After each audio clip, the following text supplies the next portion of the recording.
Hi friends, many a times I've been asked this one particular question very repeatedly, and this particular question is how to hire the right kind of employees for my organization.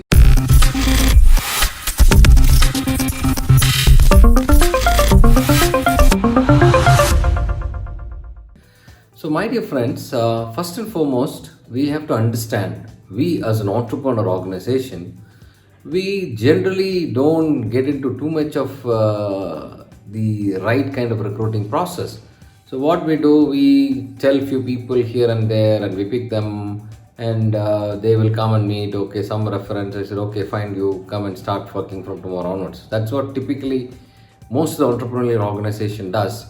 As we start growing our business, we slowly we get a grip of the business. We know what exactly we need to do, what kind of people will be good in our company, what kind of people are not so good in our company. So we start learning about all these things. So now what we need to do is to kind of create certain framework. So first and foremost, we need to be very clear about what is expected out of this particular candidate that we are hiring. I know initially during the entrepreneurial journey, we kind of pick up a lot of people from here and there, so many resources, so many, some of us really give a lot of importance to the loyalty factor because somebody has to be loyal, they have to be trustworthy, and quite a lot of things like that. Now, as we progress, we have to get into a next level of doing the right kind of recruiting process. So we need to first of all understand what is expected out of this particular person. Number one. Number two, for this kind of a position, what are the skill set that is required from this particular candidate that we're looking at? Now, once the skill set is defined, once the kind of role is defined, then you start looking at what kind of knowledge that you're looking at. Are you looking at somebody from an experienced background who worked in a similar kind of business? Or are you looking at some kind of people who are really qualified, even if it is fresher is fine, we can train them. So depends on all these things you need to be looking at. And one very important thing that we need to be looking at is the kind of an attitude. What kind of a attitude that this particular person is actually bringing to the work. You know, there's a very famous saying which says, always we should hire for attitude and train for skill. That is something which is a very famous saying. Now that we know what role that this particular person has to play, what kind of a technical background that he need to has in terms of he or she need to have in terms of knowledge, and we are also looking at the skill set. Now all that is done. Now what we need to be looking at is in terms of what kind of a behavioral pattern this particular person has got. Because many a times we have this problem, you know, you hire somebody with some kind of a background, typically you know about this particular person working in the industry here and there, you pick that particular person, do all kind of series of interviews, and then eventually you hire this particular person, and later on you feel that this particular person is not the right kind of fit for this particular role. Because we always ask this magic question in interview: 5 years from now, how do you see yourself, or where you wanted to look at yourself as a career? So immediately that particular candidate, because nowadays you all know that there's a number of YouTube channels, a number of YouTube videos, people exactly know what kind of a question they will be asking in an interview. For this particular question, what kind of answer we have to give. If we give this A answer, again there'll be a related question for that particular question, what kind of answer again you need to give. So everything is there in YouTube. So this particular person comes prepared, and he will tell you, okay sir, I want to sit in your chair sir. So the moment you hear this answer, you will be so happy and you feel, okay, this is the kind of person that I need to hire. But after 3 months, you realize, oh, this particular person is not having the kind of fire in him, the kind of a behavioral that I'm looking at, the kind of attitude. No.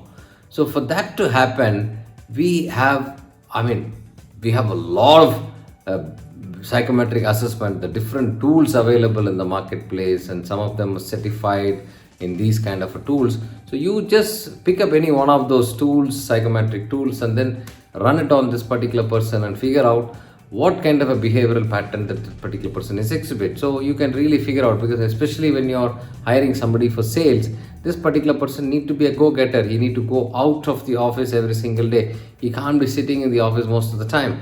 So the question here is, you need to have that kind of a fire. So this is very clearly evident in the kind of a psychometric assessment that we do. So we will be able to really understand the behavioral pattern of that particular person. Now that we are ready with the skill set, knowledge, attitude, the psychometric assessment, everything is done. Now, what next?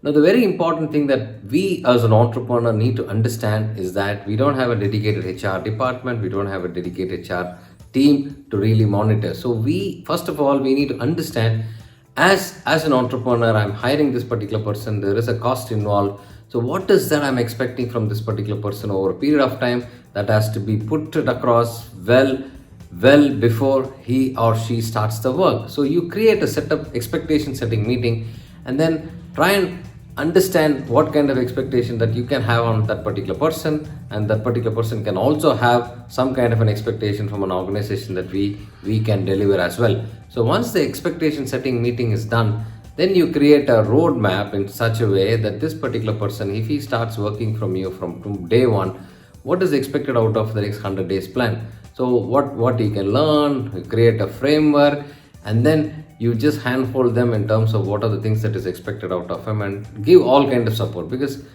I always want to tell the entrepreneurial driven organization, the entrepreneur, one important message.